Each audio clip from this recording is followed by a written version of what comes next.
Di video kali ini kita masih membahas materi persamaan kuadrat. Nah, adapun yang akan kita pelajari di video kali ini adalah cara menentukan akar persamaan kuadrat dengan rumus kuadratik atau rumus ABC. Nah, ini kalian bisa lihat di buku paket ya, contoh-contoh soalnya ataupun di buku LKS. Nah, di layar ini sudah ada soal beserta alternatif penyelesaian. Nah, tapi Bapak tidak ingin membaca cara penyelesaiannya di sini ya. Bapak akan jelaskan tahap demi tahap untuk menggunakan rumus kuadratik atau rumus ABC. Oke, kita mulai, kita tulis di sebelah kanan saja ya. Jadi misalnya di situ ada persamaan kuadrat 2x kuadrat tambah 7x tambah 3 sama dengan 0 misalnya. Oke. Nah, untuk dapat menentukan akar persamaan kuadrat dengan rumus kuadratik, kalian harus tahu rumusnya dulu ya. Jadi rumusnya ini. Nah, jadi negatif B plus minus akar kuadrat dari B kuadrat kurang 4AC per 2A. Nah, itu rumusnya ya. Nah, kenapa di sini dia ada X 1,2? Jadi nanti nilai X-nya ada 2 ya. Makanya disebut X1, bisa juga disebut X2. Oke, supaya lebih jelas Bapak jelaskan dari awal ya, secara merinci. Oke, pertama kita tentukan dulu A-nya itu berapa, B-nya itu berapa, kemudian C-nya itu berapa. Nah, kalian harus tahu dulu A itu maksudnya apa, B itu apa, C itu apa. Jadi A itu adalah koefisien ya, koefisien dari X kuadrat. Kalau B itu koefisien dari X. Adapun C itu adalah konstanta. Oke, nah sekarang kita lihat koefisien dari X kuadrat itu adalah 2 ya. Jadi yang kalian ambil itu hanyalah koefisien atau angkanya ya. Variabelnya tidak perlu diambil. Nah, kemudian koefisien dari X ya. Ini 7, positif 7. Nah, jadi kita tulis di sini dia B-nya sama dengan 7. Kemudian yang terakhir konstanta ya. Konstanta itu adalah angka saja ya, tanpa variabel. Jadi di sini dia C-nya sama dengan 3. Ya, di sini 3.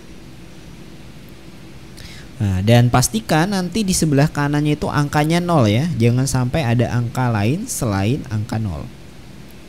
Oke, kalau misalnya sudah kita tentukan A, B, dan C-nya, nah kita tinggal substitusikan saja langsung ke rumus.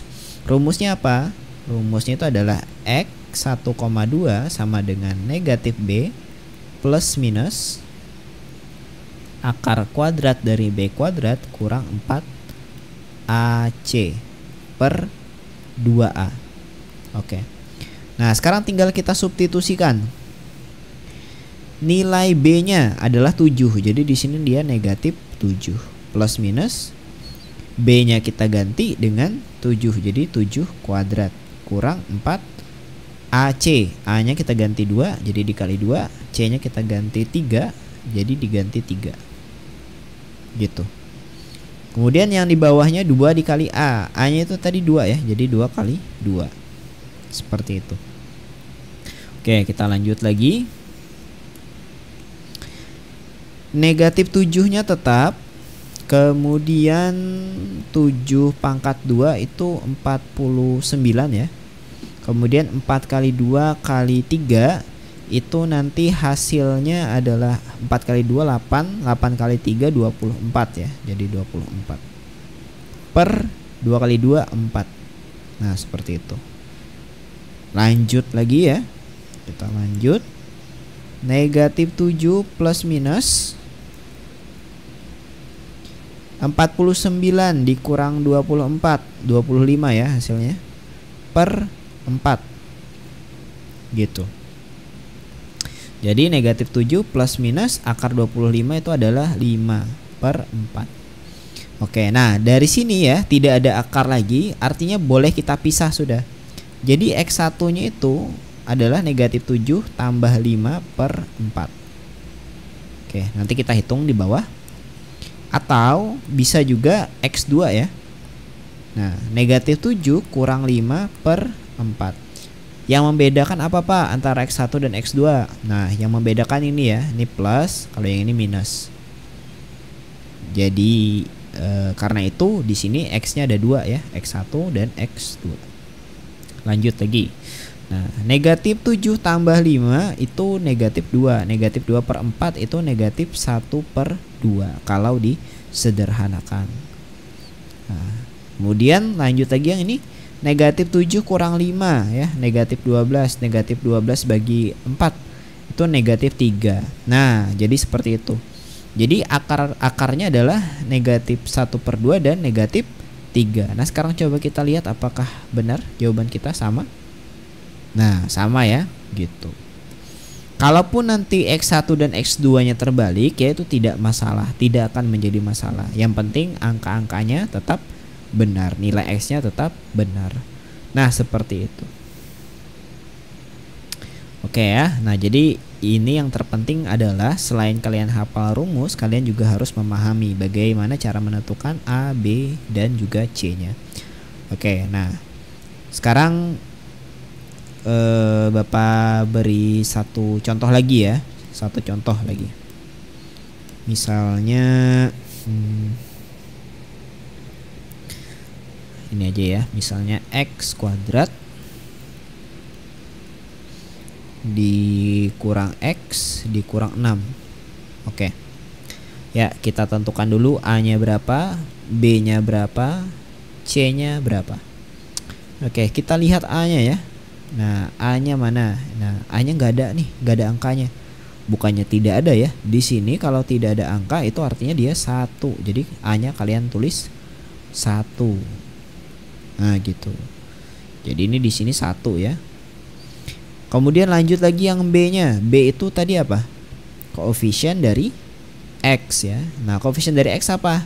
Cuma ada negatif, nggak ada angkanya. Ada ya, cuma nggak ditulis. Jadi negatif 1. Jadi tulis di sini negatif 1. Kemudian yang terakhir itu C ya. C-nya mana? 6. Nah, bukan 6 ya, tapi negatif 6. Nah, jadi diperhatikan baik-baik ketika menentukan A, B, dan C itu tandanya ya, dan juga angkanya.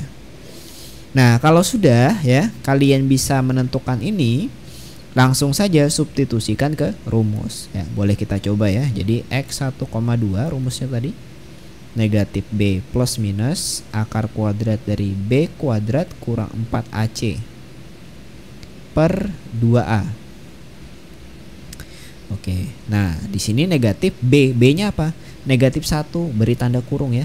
Jadi jangan lupa ditulis negatifnya juga.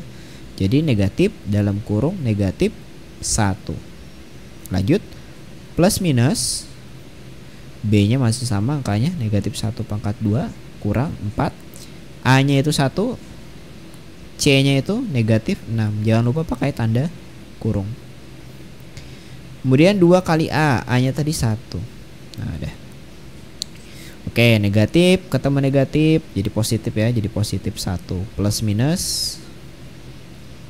Ini negatif 1 pangkat 2 ya 1. Negatif 4 kali 1 dikali negatif 6.